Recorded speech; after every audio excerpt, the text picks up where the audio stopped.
नमस्कार। स्वागत है आपका द न्यूज लॉन्चर पर। मैं हूं अशोक वानखड़े, लेकर आया हूं आपका अपना कार्यक्रम द डायरेक्ट हिट। आज जो 10 घंटे की चर्चा हुई सदन में वंदे मातरम पे, वो वाकई मोदी पे बहुत भारी पड़ी, पूरे सत्ता पक्ष पे बहुत भारी पड़ी। सत्ता पक्ष का एक सौम्य चेहरा, जो एक मैच्योर्ड पॉलिटिशियन का, राजनाथ सिंह, वो आज अपने वक्तव्य के दौरान थोड़ा सा टोकने पे इतने बौखलाए गए कि तू तड़ाक पे उतर आया। और कोई ऐसा हंगामा भी नहीं हुआ था। इससे ज्यादा हंगामा तो जब कांग्रेसी बोलते हैं तब बीजेपी वाले करते हैं, तब राजनाथ सिंह मुस्कुराते हुए देखते रहते हैं। लेकिन आज जिस हिसाब से वो बोल रहे थे, वो तू तड़ाक पे उतर आया। देख लीजिए, आप ये वीडियो देख लीजिए। महोदय, हमें देखना है कि इस्लाम किसको बुत परस्ती कहता है और उसकी हदें कहां पर हैं। सच्चाई यह है कि भारतीय मुस्लिमों ने बंकिम चंद्र चटर्जी के भाव को कौन बैठाने वाला है? कौन बैठाएगा? क्या बात करते हैं? यह हम तो नहीं है।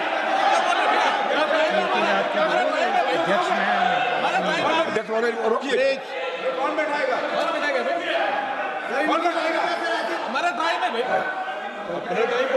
हमारे साथी थे, हमारे साथी। अध्यक्ष महोदय, वंदे मातरम के 150 वर्ष पर संसद में चर्चा के दौरान राजनाथ सिंह ने कहा कि सच्चाई यही है कि भारतीय मुस्लिमों ने बंकिम चंद्र चट्टोपाध्याय के भाव को कांग्रेस या मुस्लिम लीग के नेताओं की तुलना में कहीं अधिक अच्छी तरह से समझा। रक्षा मंत्री राजनाथ सिंह ने सोमवार को संसद में वंदे मातरम पर चर्चा के दौरान भाग लिया। उन्होंने कहा कि बंकिम चंद्र चट्टोपाध्याय ने वंदे मातरम को रामायण के श्लोक जननी जन्मभूमिश्च स्वर्गपदी गरीयसी से प्रेरित होकर रचा, जो मातृभूमि के स्वर्ग से ऊपर बताया है। भाषण के बीच में टोकने पर वह काफी भड़क गए। राजनाथ सिंह ने कहा कि सच्चाई यह है कि भारतीय मुसलमानों ने बंकिम चंद्र के भाव को तब तक सदन में कुछ सांसदों ने शोर मचाया। इस पर राजनाथ सिंह भड़क गए और जोर से कहा, कौन बैठाने वाला है? कौन बैठाएगा? क्या बात करते हो? बैठ जाओ नीचे। अध्यक्ष महोदय, इनको रोकिए। संसद में चाहे जो बोले, सत्य से थोड़ा परे भी बोले, उस पर शोर शराबा नहीं मचना चाहिए। आप बाद में खड़े होकर उसका प्रतिकार कर सकते हैं। यह संसद की मर्यादा और मैंने सदैव इसका ध्यान रखा। ये बात तो सही है कि संसद की एक मर्यादा है। चलो, इस बहाने राजनाथ सिंह को कम से कम मर्यादा याद आई। ये बात भी सही है कि राजनाथ सिंह ने कहा कि मैं हमेशा इसका ध्यान रखता हूं। लेकिन फिर लोग कहते हैं ना, you are known by the company you keep. जब राहुल गांधी बात करते हैं या कांग्रेस के कोई नेता बात करते हैं, तो एक हुल्लड़ ब्रिगेड लगातार सत्ता पक्ष की ओर से उनको डिस्टर्ब करते हैं। तब राजनाथ सिंह जी ने खड़े होकर कभी भी अपने लोगों को नहीं कहा कि ये जो मर्यादा है और ये परंपरा है लोकसभा की, उसको तार तार मत करिए, उसको संभालिए। आज जब खुद पे आई तो उन्हें मर्यादा याद आई। लेकिन मुझे ताज्जुब लगा कि राजनाथ सिंह इतने बौखला गए कि वो क्या बोल गए यही उन्हें समझ में नहीं आया। उनने कहा कि सत्य से परे भी थोड़ा कोई बोल दे तो भी आपको सुन लेना चाहिए। संसद सर्वोच्च सदन है, सबसे बड़ी पंचायत है देश की। यहां पूरे देश को सच्चाई की अपेक्षा है। लिखा रहता है ना, सत्यमेव जयते। ये थोड़ी लिखा रहता है थोड़ा थोड़ा सत्यमेव जयते। वहां सिर्फ सत्य होना चाहिए। यदि वहां झूठ परोसा जाए तो हंगामा तो होगा, फिर विश्वास किस बात का होगा? थोड़ा बहुत झूठ विपक्ष बोल भी सकता है क्योंकि उनको आरोप लगाने होते हैं। लेकिन ट्रेजरी बेंचेस जिसको कहते हैं, जो सत्ता पक्ष होता है, उन्हें हमेशा सच्चाई के साथ ही जाना होता है।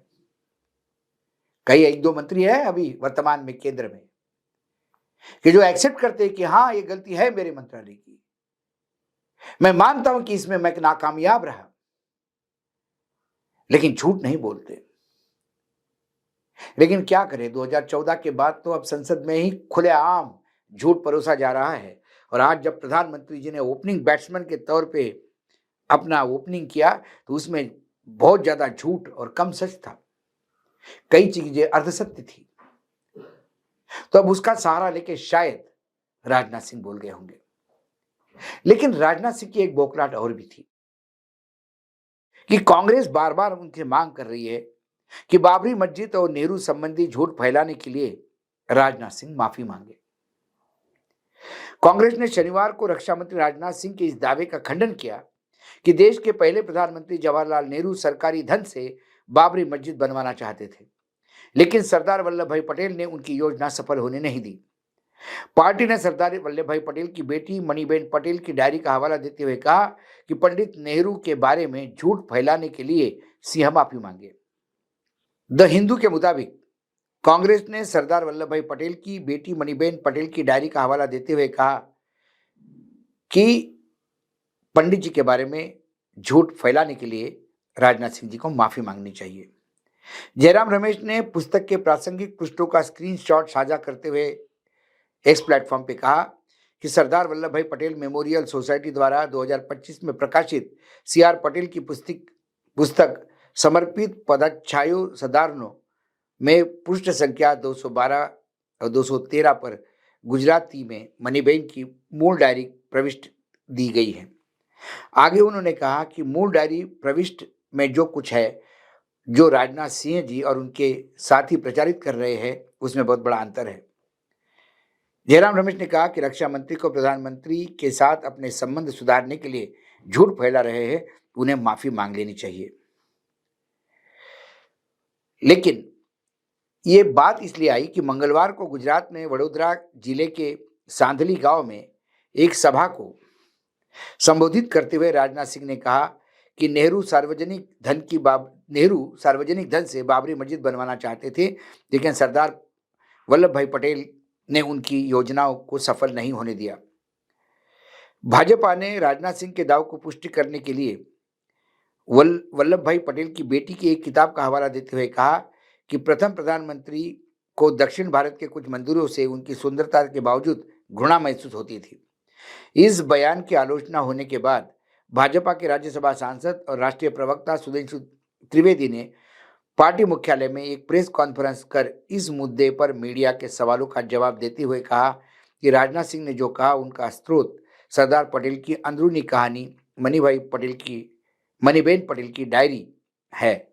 सुधांशु ने दावा किया कि पुस्तक के पृष्ठ 24 पर लिखा है कि नेहरू ने भी बाबरी मस्जिद का सवाल उठाया था, लेकिन सरदार पटेल ने स्पष्ट कर दिया था सरकार मस्जिद बनाने पे कोई पैसा खर्च नहीं करेगा। इस बारे में हम पहले भी एक कार्यक्रम कर चुके हैं। लेकिन कुल मिलाकर ये बात सामने आती है कि मणिबेन पटेल की ओरिजिनल डायरी किसके कब्जे में है। आज सरदार पटेल का इतना बड़ा मोन्यूमेंट बना हुआ है गुजरात में, वहाँ जो ट्रस्ट है उस ट्रस्ट के पास वो है। और किसी को आज के डेट तक, जो मैंने गुजरात के काफ़ी बड़े रिसर्चर्स को पूछा, हिस्टोरियंस को पूछा, उनने कहा कि हमें डर है कि वो डायरी है भी कि नहीं है, या उस डायरी में बहुत कुछ ऐसी चीज़ें लिखी हुई है। एक व्यक्ति जिन्होंने उस डायरी को देखा है, उन्होंने इस बात को रेखांकित करते हुए कहा कि उस डायरी में बहुत कुछ चीज़ें हैं, लेकिन बहुत चीज़ें यदि बाहर आई तो वर्तमान जो लोग सत्ता में बैठे हैं उनको मुंह छपाने की जगह नहीं मिलेगी। इसलिए वो डायरी हमें डर है कि कहीं नष्ट नहीं की जाए, क्योंकि वो डायरी वर्तमान में ना किसी को देखने दी जाती है, ना कि कोई ऐसा अभी वर्तमान में है कि जो ये कह सके कि मैं जाके डायरी पढ़ूं, उसका अनुवाद करूं। ये सो कॉल्ड है। लेकिन उस जमाने का जो पत्राचार है, भगत सिंह का लिखा हुआ लेख नेहरू पर, उसके बाद सरदार पटेल का कुछ पत्र है, कुछ वल्लभ पंत जो थे यूपी के चीफ मिनिस्टर, उनके साथ पत्राचार है सरदार पटेल का, जिसमें मथुरा और काशी का भी जिक्र है। ये तमाम जब आप डॉक्यूमेंट्स पढ़ते हैं तो एक बात तो तय है कि नेहरू ने ना कभी मंदिरों को प्रमोट किया, ना नेहरू ने कभी मस्जिद को प्रमोट किया। लेकिन सरदार पटेल को बड़ा बताने के लिए या सरदार पटेल को अपना आइकॉन साबित करने के लिए नेहरू को गाली देना एक नई परंपरा शुरू हुई है। जबकि नेहरू और पटेल इनकी दोस्ती के कई दस्तावेज मार्केट में अवेलेबल है। लेकिन जब नेहरू परिवार से घृणा करना ही है, गांधी परिवार से घृणा करना ही है, तो फिर नेहरू को विलन बनाने के लिए कई मनगढ़ंत बातें परोसी जाती है। हाँ, ऐसे कई नेता हैं भाजपा में कि जो ये खुलेआम करते, लेकिन राजनाथ सिंह जी का एक व्यक्तित्व है कि जिसे लोग एक सीरियस पॉलिटिशियन मानते हैं, एक पढ़ा लिखा पॉलिटिशियन मानते हैं, लेकिन या तो जिस पोजीशन पे राजनाथ जी हैं या बीजेपी की अंदरूनी जो राजनीति चल रही है उसमें वो आउट ऑफ प्लेस महसूस कर रहे हैं, या उनके लिए लगता है कि उनके बच्चों का भविष्य अब उनको कुछ दिखाई नहीं देता, या खुद का भविष्य पे भी, राजनीतिक भविष्य पे भी जब उन्हें प्रश्न चिन्ह दिखाई देते हैं तो आजकल उनकी बौखलाहट ज्यादा बढ़ रही है, जिसके चलते उलुल जुलुल वक्तव्य आता है। आज का वंदे मातरम पर चर्चा के दौरान उनका ये कहना थोड़ा बहुत असत्य भी चल जाता है, ये इसी बात का द्योतक है। सीधा डायरेक्ट हिट हुए हैं राजनाथ, किस बौखलाहट से वो जाने। हिट हुई है पार्लियामेंट की परंपरा, जहां असत्य भी थोड़ा चलता है, ये आज उन्होंने रेखांकित किया। थोड़ा चलता है मतलब बहुत ज्यादा तो चल ही रहा है, ये आप भी देख रहे हैं। आज डायरेक्ट हिट में इतना ही, कल फिर आता हूं किसी विषय के साथ। तब तक के लिए नमस्कार, देखते रहिएगा द न्यूज लॉन्चर।